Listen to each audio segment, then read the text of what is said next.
Perkenalkan, nama saya Glory Clarita Mirabeldes Tumeang. Di sini saya akan menjelaskan yang pertama itu ada kelas diagram. Kelas diagram itu ada 4 entitas. Pertama, mahasiswa, peminjaman, buku, dan petugas. Mahasiswa memiliki NIM, nama, status, dan login.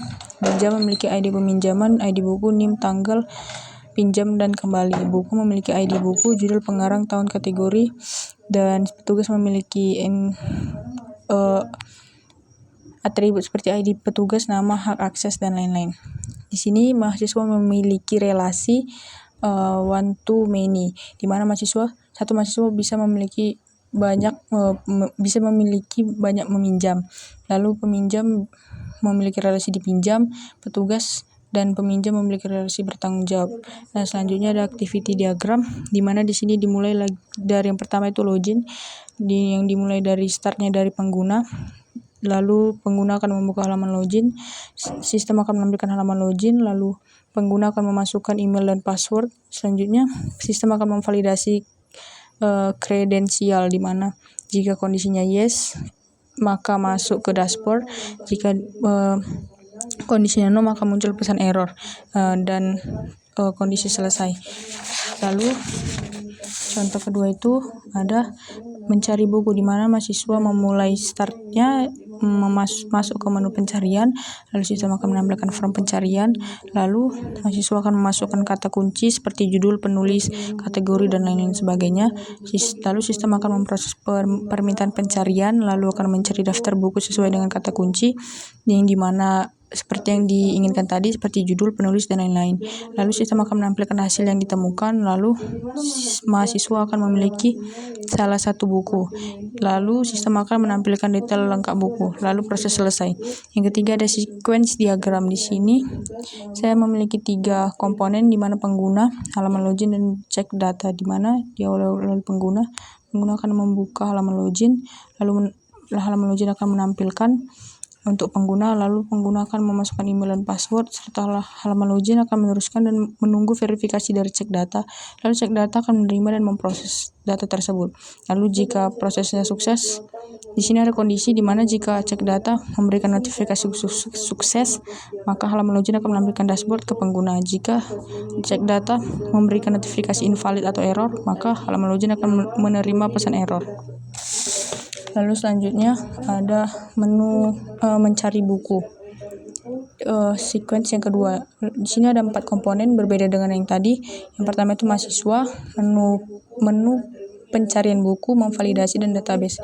Di sini mahasiswa pertama akan melakukan masuk dulu ke menu pencarian buku, lalu menu pencarian buku lalu mahasiswa akan mencari kata kunci seperti judul, penulis, kategori, dan lain sebagainya. Lalu menu pencarian buku akan menerima dan meneruskan ke validasian. Lalu menu pencarian buku akan memproses kata kunci, lalu validasi akan mengambil daftar buku dari database, di mana database memberikan return message, yaitu memberikan daftar buku yang diinginkan.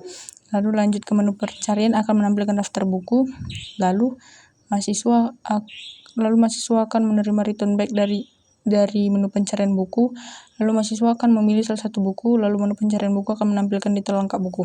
Di sini ada requirement validation. Di sini kelengkapan persyaratan. Yang pertama itu aspek lengkap, di mana studi case tersebut mendefinisikan 3 proses utama, di mana ada aktor, mahasiswa, dan petugas.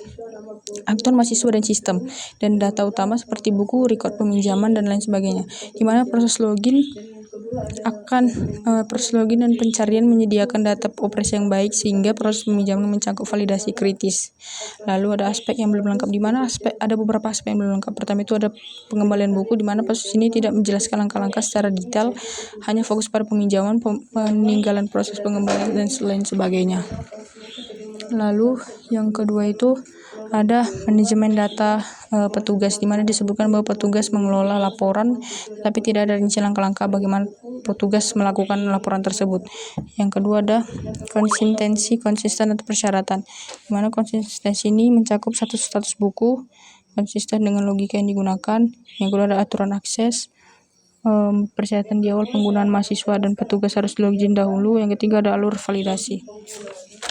Yang selanjutnya nomor 5 yaitu karakteristik perangkat lunak yang dapat diuji. Yang pertama itu kontrol, di mana penguji validasi tunggakan. Sistem harus dapat dikontrol agar penguji dapat dengan mudah mengubah status mahasiswa menjadi meminta tunggakan untuk memverifikasi apakah sistem petugas benar-benar menolak permintaan peminjaman. Yang kedua itu menguji status buku. Status buku mengizinkan petugas untuk mengontrol mengubah status buku tersedia atau rusak atau dipinjam. Lalu ada operability, di mana pada studi case tersebut kemudahan pertama itu ada kemudahan pengguna, di mana proses login pencarian peminjaman memiliki yang terbuka intuitif sehingga mahasiswa dapat mengoperasi sistem tanpa kebingungan.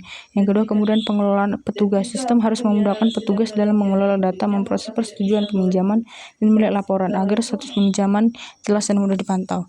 Sekian dari saya, terima kasih.